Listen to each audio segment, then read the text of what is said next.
Estamos de volta, Instituto Santa Terezinha, com as suas aulas online, os professores na ativa, e hoje eu estarei dedicando essa aula para a galera dos terceiros A e B, interpretação de texto.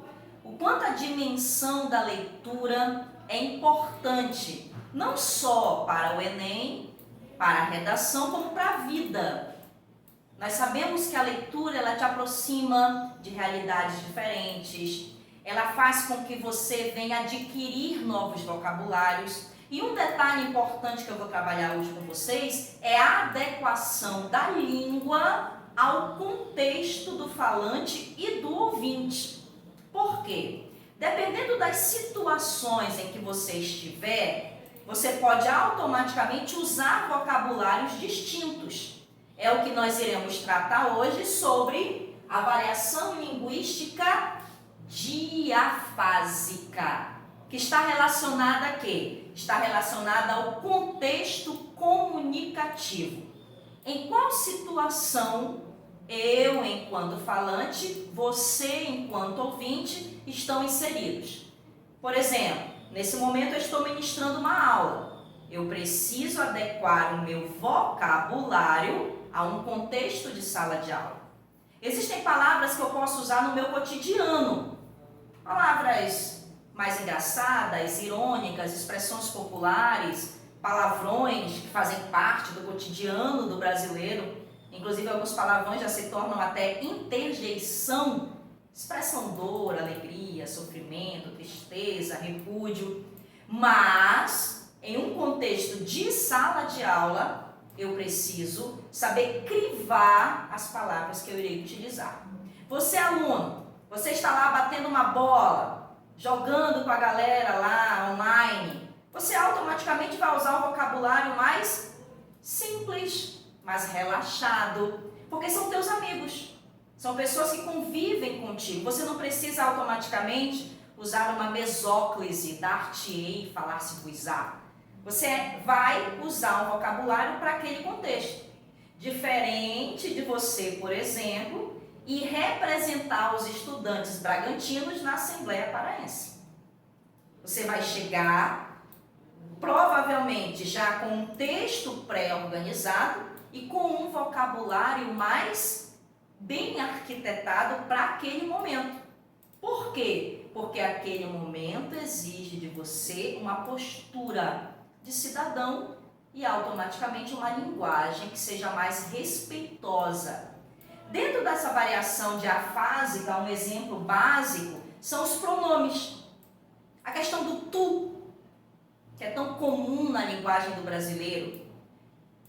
Quando você, por exemplo, se refere a uma autoridade, Vossa Excelência, autoridades em geral, você precisa tomar cuidado com o pronome que você vai usar e com o vocabulário.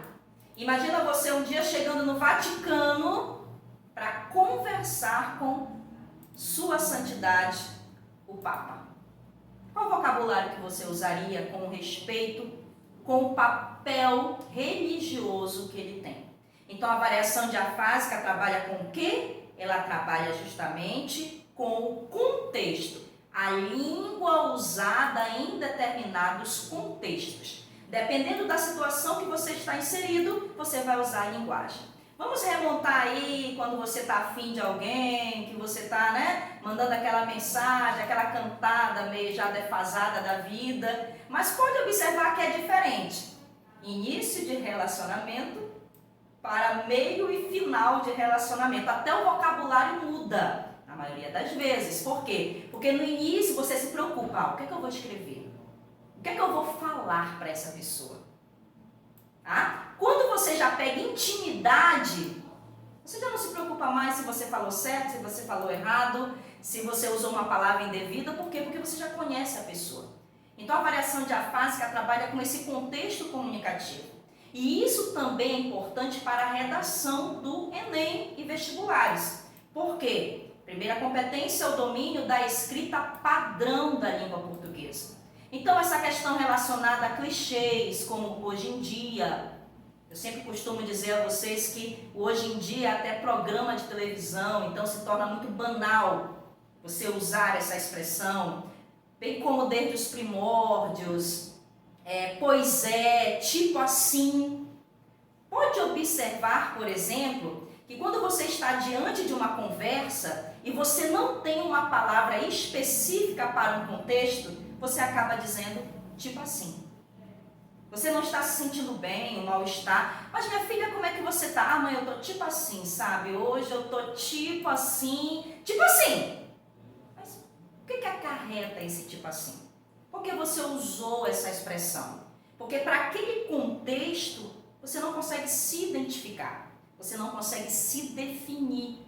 Você não identifica o que realmente você está sentindo. Por isso que alguns estudiosos da língua dizem que estamos hoje diante da geração tipo assim. Então observem bem, hoje eu trouxe para vocês aqui, para exemplificarmos melhor, um texto que está no livro de vocês, certo? O texto é um pouco mais longo, mas eu tirei apenas uma estrofe para exemplificar o quanto a língua ela pode ser poética, ou seja, muito bem arquitetada, como ela pode ser uma língua mais relaxada, como ela pode ser uma língua mais imperativa, de ordem, de desejo, que são as músicas, que são as propagandas. Como pode ser uma linguagem de orientação e advertência, relacionado, por exemplo, a orientações contra pandemias, contra a dengue, tá? Então depende muito da situação. Então vamos observar aqui, galera. Esse texto está no material de vocês, certo? Está lá no exercício de vocês. Inclusive é muito importante vocês assistirem às aulas e fazerem os exercícios. Língua é cotidiano, língua é prática. Você precisa estar em contato com esse vocabulário todos os dias, para que sempre você fique instigando a tua mente a novas leituras, a novos mundos, sem preconceito. Leitura é leitura. Então aprenda a ler, ser dinâmico nesse sentido, certo? Então vamos lá, galera. Nós temos aqui um texto chamado A Rede. Uma palavrinha que o Enem já usou várias vezes. Rede. Uma palavra polissêmica, porque ela vai ter mais de um sentido e vai ter N contextos. Ora, eu enquanto boa brasileira, paraense, bragantina, moradora do bairro da Aldeia, amo dormir em uma rede, que é a rede de balanço. Diferente de hoje eu estar conectada a uma rede social. Diferente da rede do pescador, certo? Então a palavra ela vai desenvolver sentidos dependendo do contexto. E dependendo desse contexto, você adequa a essa situação. Então vamos lá, galera. Nenhum aquário é maior do que o mar. Mas o mar espelhado em seus olhos, maior me causa o efeito de concha no ouvido. Olha lá, galera. Bora ver se você, quando leu comigo o texto, conseguiu entender que aqui nós temos uma linguagem figurada. Mas por que uma linguagem figurada? Contexto de uma poesia. O autor, quando pega uma palavra simples do cotidiano para produzir uma poesia, ele vai fazer uma seleção lexical para isso. Ele não vai usar a rede como a rede do dia a dia, como a rede de balanço, mas ele vai usar uma rede como aquilo que te enlaça, aquilo que está em volta de você, aquilo que está segurando você, ou seja, que te pegou, que foi lá e fez de você uma presa. Observe aqui que o autor ele trabalha sentimento. O sentimento que o outro causa no meu lírico, que o outro pode causar em mim, pode causar em você. Percebam a dimensão aqui, galera, do aquário e o mar. Dimensões totalmente diferentes. Enquanto nós vamos ter o aquário um mundo mais resumido, um espaço físico mais resumido, nós vamos ter o mar com um contexto de ambiente físico mais esplêndido, mais grandioso, com seus mistérios. Então, não é à toa que o autor fez essa seleção lexical entre aquário e mar. E olha só, mas o mar espelhado em seus olhos. Quando eu olho para você, eu vejo um mundo de oportunidades, de beleza, de fantasia, de magia. Mas, professora, isso não está escrito. Por isso, a interpretação. O que o autor quis? Por que ele fez esse jogo de palavras? Porque ele quer alcançar a dimensão imensurável do sentimento, da paisagem, do pensamento. Você já olhou para uma pessoa, olhou nos olhos dela e você imaginou situações? Eu acredito que isso não acontece só comigo, deve acontecer com você também. É isso que o autor quer colocar. Esse mar espelhado em seus olhos. Quando eu te olho, eu imagino.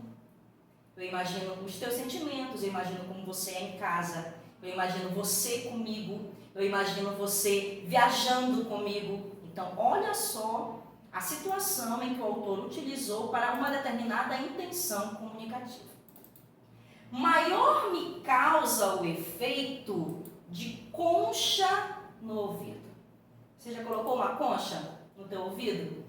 Já experimentou a sensação que ela causa? Aquele barulho, um pouco de paz, aquela mistura de mar com vento.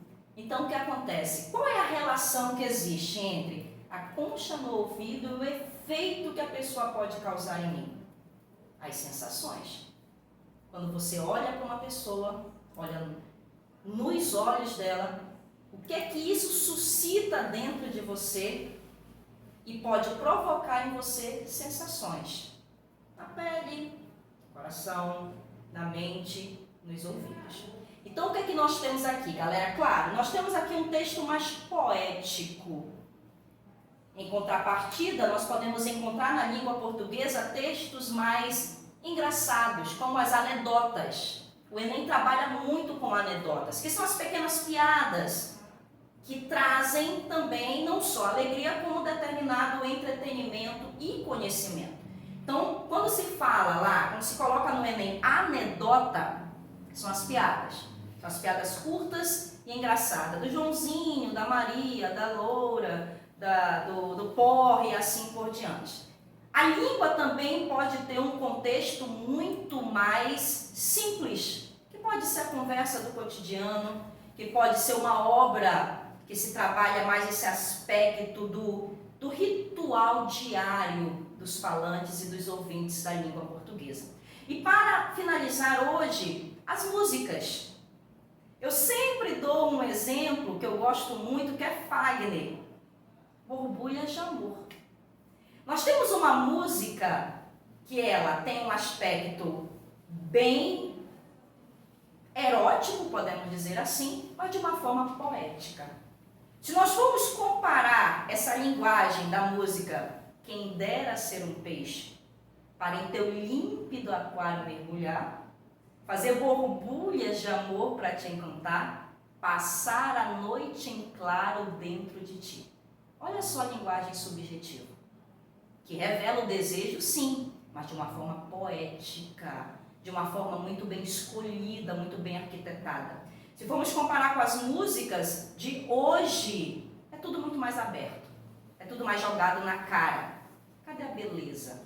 Claro, sociedades diferentes, obras diferentes, autores diferentes. E isso recai justamente na avaliação diafásica. Então, atentem para a importância de adequar a língua ao contexto que você está inserido. Então, a nível de redação, mantenha a postura da escrita formal da língua portuguesa. Quanto ao mais ao cotidiano, nós somos livres para usar a língua, inclusive nós temos neologismos. Hoje a palavra coisa hoje é verbo, é substantivo, substantivo, é adjetivo, a pessoa olha para você e diz assim, lá vem aquela coisa. Mãe, eu estou com uma coisa estranha dentro de mim. Nossa, mano, mas hoje eu tô com vontade de comer uma coisa diferente. Ô, mano, o que tu tem assim que tu tá tão coisada hoje? Coisa. Por que nós fazemos isso? Porque nós temos uma determinada intenção comunicativa e uma situação em que eu tenho que usar a palavra. Então atentem bem ao uso da língua, leiam. Se você tem dúvida quanto a algum vocabulário, pesquise, seja um aluno pesquisador, seja uma pessoa que quer sempre conhecer o novo. O mundo da língua é um mundo muito vasto, é muito amplo, nós somos únicos. A língua portuguesa é única, mas é dinâmica.